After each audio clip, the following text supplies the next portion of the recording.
Dans cette leçon, on va travailler sur un fond vert. On va apprendre tout simplement à faire un key dans DaVinci, donc à remplacer un fond vert. Alors, j'ai pris volontairement un fond vert tout pourri, mal éclairé, avec des endroits plus clairs, des endroits plus foncés. Donc, les résultats ne seront pas forcément extraordinaires, mais tu imagines bien que si tu arrives à le faire sur un fond vert comme ça, qui est plus difficile, sur un fond vert qui est bien éclairé, qui est nickel, à ce moment-là, ce sera beaucoup plus facile. Pour cette leçon, on va fonctionner un petit peu à l'envers. Tu vois que j'ai déjà fait l'effet puisque tu l'as vu en intro. Et donc, on va tout simplement repartir de zéro. Mais je voulais te remontrer celui-ci en play et en plein écran d'ailleurs pour que tu puisses voir les défauts. Donc, tu vois ici, on a un petit défaut ici. Ça grésille aussi un petit peu dans les cheveux. Voilà, c'est pas exactement parfait. Le fauteuil, c'est un peu réglé, mais tu vas voir, c'est pas facile non plus. Tout ça parce que le key, bien entendu, il est vraiment pas terrible à cause d'un fond vert, tu vois, qui est pas éclairé correctement, qui a un hotspot ici. C'est vraiment pas idéal en termes d'éclairage. Mais bon, c'est plutôt correct pour un fond vert aussi dégueulasse. En théorie, ce qu'on ferait, c'est qu'on mettrait surtout pas la lumière ici aussi fort.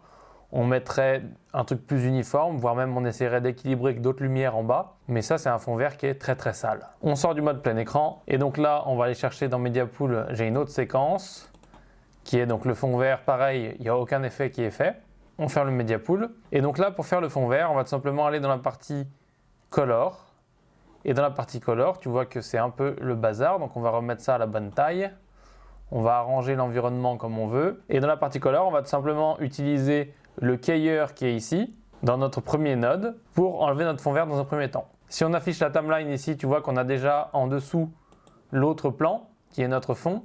Donc qui est le fond, voilà, c'est une photo, c'est très simple. Tu peux mettre ce que tu veux, mais moi j'ai mis une photo pour faire la référence. Et donc on l'a déjà en dessous. Ce qui nous restera à faire à nous sur ce plan-là, en plus d'enlever le fond vert, c'est tout simplement de faire un petit étalonnage pour matcher la photo qui est un peu désaturée et qui n'est pas, qui n'est pas exactement pareille. La première chose qu'on va faire pour se faire un peu de place, c'est replier la timeline et replier les clips. Comme ça, on a ça en plus grand. On va zoomer un petit peu et on peut déplacer en appuyant sur le bouton central de la souris pour pouvoir se promener dans l'écran, dans l'image en tout cas, et voir un peu plus de détails. On peut zoomer sur nos nodes ici aussi pour mieux voir parce qu'on va avoir un petit aperçu dans les nodes. Et ensuite, on peut aller ici vers le qualifier. Et avec le qualifier, donc très simple, c'est le premier qu'on trouve, on peut très bien commencer à faire notre key. Donc on prend le qualifier et on commence à appuyer là où il y a du fond vert.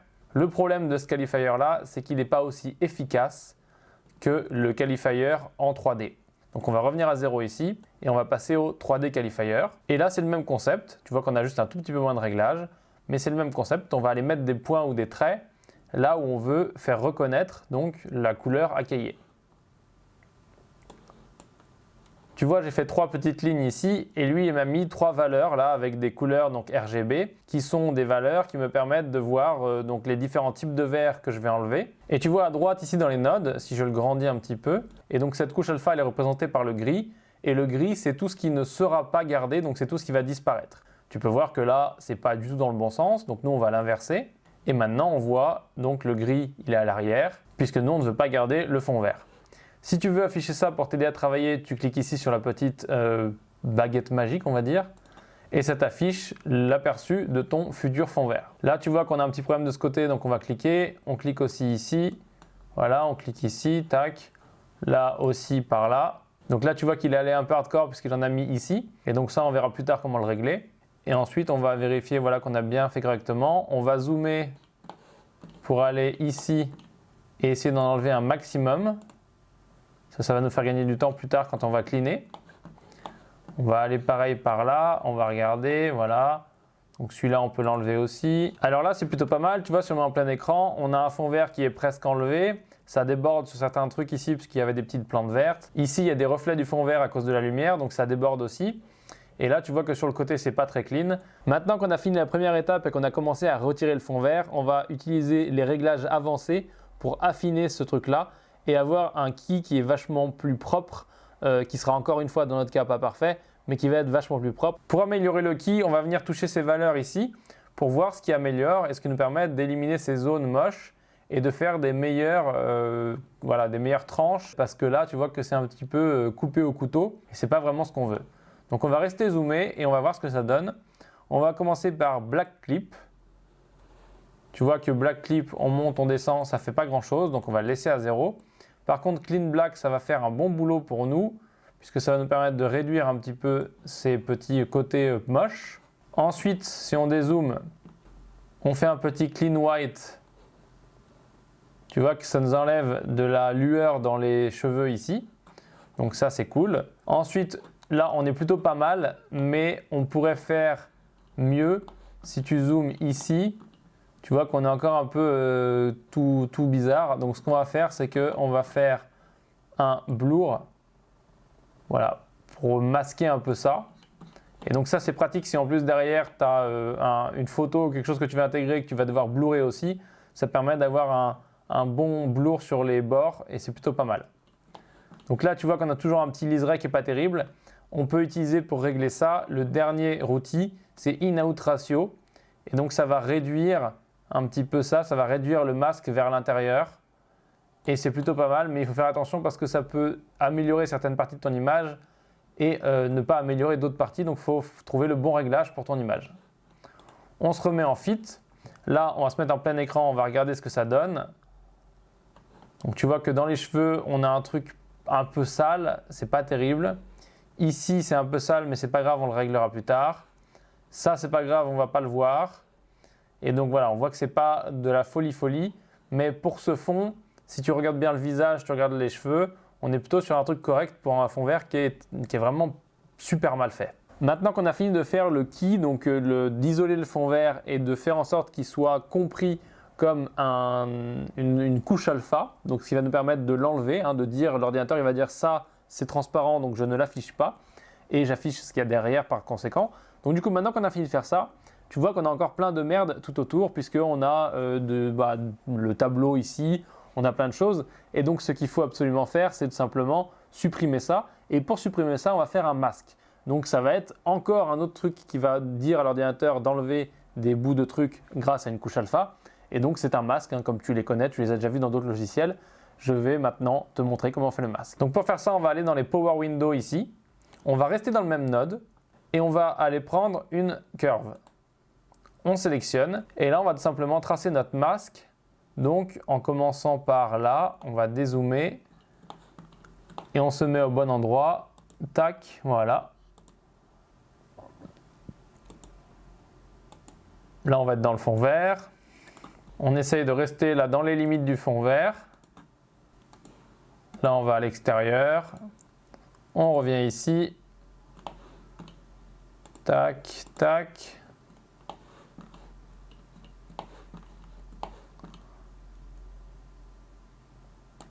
On fait bien notre masque précisément. Et là, on est dehors, donc c'est bon. On peut aller le rejoindre de l'autre côté avec son copain. Tac. Grâce à ce Power Window donc, qu'on a tracé, on pourrait très bien utiliser aussi les autres qui sont déjà préfabriqués ici, mais on a isolé uniquement l'intérieur de l'image, ce qui va nous permettre de jeter l'extérieur et donc du coup là d'avoir juste cette partie-là à intégrer sur le fond qu'on souhaite mettre derrière. Maintenant tu vas me dire, on ne voit toujours rien, on voit du gris. Si je désactive ici, c'est pareil, on voit toujours rien, on ne voit pas le fond qu'on a derrière, donc ça ne marche pas vraiment. Mais c'est tout à fait normal puisqu'on n'a pas activé la sortie alpha. Donc ça, tu te rappelles, on a déjà vu dans la leçon sur les titres où on faisait de l'alpha. Et là, on va faire un clic droit et on va ajouter un alpha output. On sélectionne ici, on tire. Et là, tu vois que notre fond vient d'apparaître derrière. Si je te le mets en plein écran, on voit qu'on n'a pas vraiment trop de problèmes. Sauf ici où c'est un petit peu carré. Tu vois que c'est plutôt correct. On a bien sûr un peu de problème dans les cheveux, mais ça, on l'a déjà vu. Et le reste, c'est plutôt cool. Ici, ça va. Donc là, on est sur quelque chose de plus ou moins réussi pour les conditions. On retourne en mode edit, on voit que notre affaire, elle avance plutôt pas mal puisque quand on regarde comme ça, c'est plutôt convaincant. Maintenant, tu te rappelles dans ma ref, le fond, il n'était pas comme ça parce que c'était pas très convaincant, il était plus décalé. Donc dans l'inspecteur, on va aller le diminuer en taille et on va aller le décaler vers la gauche. Comme ça nous permet d'avoir un truc un petit peu plus réaliste. Et donc ensuite, on peut très bien le monter aussi. Voilà, ça fait un truc un petit peu plus réaliste et ça nous permet d'avoir le bas ici comme référence, ce qui est plutôt pas mal. Maintenant, je te l'accorde, ça fait un environnement très chelou et tu vois encore que là, on a un étalonnage qui diffère un peu de ce qu'il y a derrière. Et donc, c'est ce qu'on va faire maintenant. On va aller faire un petit peu d'étalonnage très basique, de façon à matcher au moins la désaturation du fond. Maintenant, pour faire notre étalonnage, on ne va surtout pas le faire sur ce node-là puisque c'est notre fond vert. On a fait notre key, il ne faut plus rien toucher. On a donc deux choix, soit on crée un node qui va être à la suite directe derrière, donc c'est un serial node. Si on fait un clic droit, add node, on fait add serial. Ou on peut faire un node parallèle. Donc le node parallèle, il va nous permettre de traiter ce même signal ici en parallèle, donc sans influer sur ça et sans avoir de problème de conflit avec le node qui viendra après. Mais par contre, l'étalonnage qu'on va faire sera bien appliqué en sortie ici puisqu'il va se mixer avec ce node plus tard. Donc on va faire add parallèle. Et donc là, tu vois qu'il nous a mis un petit mixeur pour rejoindre nos deux flux et qui ressort le flux ici. Maintenant qu'on a créé notre node ici, on va tout simplement pouvoir faire ce qu'on veut dessus sans que ça influe sur celui-ci.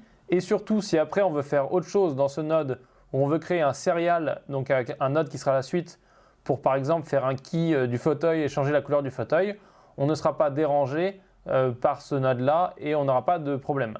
Donc là, c'est une des bonnes solutions d'utiliser le parallèle mixeur parce que ça va nous permettre de traiter les choses indépendamment. Maintenant, on va faire notre petit étalonnage vraiment minuscule qui va juste être une désaturation pour avoir un pseudo match avec ce qu'il y a derrière. On peut aussi monter un petit peu le gain très légèrement pour avoir un truc un peu plus lumineux. Et allez, on peut soit réchauffer ou alors on peut refroidir un petit peu, mais vraiment très léger, voilà comme ça. Et donc comme ça, on a un étalonnage qu'on peut désactiver en faisant CTRL-D comme ça. C'est plutôt cool. Et donc là, on a notre étalonnage et on voit qu'en sortie, donc là c'est l'aperçu de la sortie, on voit qu'on a bien notre fond vert et notre étalonnage. On se met en plein écran, on fait play. Et donc là, effectivement, dans les cheveux, tu vois que c'est pas nickel. Globalement, le reste, c'est plutôt cool. On n'a pas de problème sur le bord du fauteuil ici, c'est pas trop mal. Donc maintenant, il ne reste plus qu'à faire une chose, c'est revenir en mode edit. Et là, on va faire un petit blur. Donc on va aller dans l'effect librairie, on va aller dans filters et là, on fait un des blurs. Donc l'idéal serait de faire un lens blur, mais on ne peut pas le faire. Donc on va faire un box blur. On le colle ici. On va dans OpenFX et là on le réduit, il va être vraiment tout petit, tout petit, tout petit. Voilà, comme ça c'est bien. On va fermer l'effect librairie, on va grandir un petit peu ça. Et là tu vois que si je désactive le blur et que je le réactive, on a un vrai truc très très minime mais très sympathique parce que ça nous permet de ne pas voir que notre photo téléchargée sur internet est toute pourrie. Et 2, ça nous permet de faire un petit effet de profondeur de champ si tu veux et d'avoir du coup vraiment l'attention sur le premier plan et non pas sur l'arrière-plan qui est une incrustation pas terrible. Maintenant qu'on a fini de faire le fond vert, je veux te donner un petit bonus et je veux te montrer comment j'ai fait l'effet du début. Donc quand j'avais le fond vert derrière moi et que je faisais un wipe comme ça pour dégager tout simplement le fond, dégager l'effet pour faire un effet de reveal pour révéler la supercherie. Et donc je vais te montrer comment j'ai fait ça. C'est un petit peu compliqué, donc si tu n'es pas prêt à te plonger la tête dans les nodes et les channels alpha, etc., tous les trucs un peu compliqués, ne regarde pas ce bonus, sinon tu peux le regarder juste pour t'informer. Donc pour faire l'effet, on va tout simplement aller ici après le parallèle mixeur, on va cliquer, add node, add serial, et donc sur ce node-là, on va faire notre effet. Bien sûr, on va avoir un petit problème puisque ça ne va pas marcher tout de suite, mais on verra la solution. Donc sur ce node, on va aller ici, on va prendre n'importe quel effet qu'on veut ici. Moi j'aime bien le faire avec un gradient. Tu tournes ton gradient comme ça, tu le mets à la taille que tu veux pour faire ta transition. On le déplace sur le bord ici. On va utiliser les keyframes en bas à droite ici. Donc si tu es en parade, tu actives les keyframes à gauche. On va se placer à peu près où on veut notre reveal.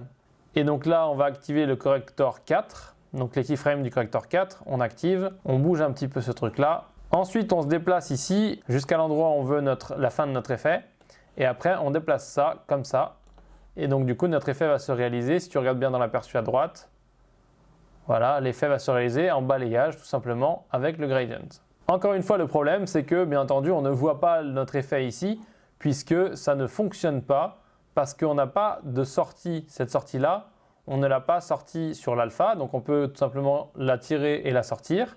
Mais tu vois qu'on a un autre problème puisque ça ne va pas marcher non plus. Ça va tout simplement effacer notre truc, il n'y a plus le fond vert, bref, c'est n'importe quoi. Donc nous, ce qu'on va faire, c'est tout simplement un clic droit ici et on va faire un Add Key Mixer. On va prendre ici notre alpha, on va prendre l'autre alpha. Donc là, on a nos deux alphas qui se promènent et qui vont dans le Key Mixer et on ressort notre alpha ici. Et donc là, tu vois que notre effet il va fonctionner puisque on passe comme ça. Et d'ailleurs, tu vois que l'effet il est fait à l'envers puisque on passe de fond vert à incrustation. Donc là, on a un petit peu un problème. Pour régler ce problème, ce qu'on va faire, c'est qu'on va se mettre ici sur le keyframe. On va d'ailleurs supprimer les keyframes. On va donc tout simplement inverser ici notre effet.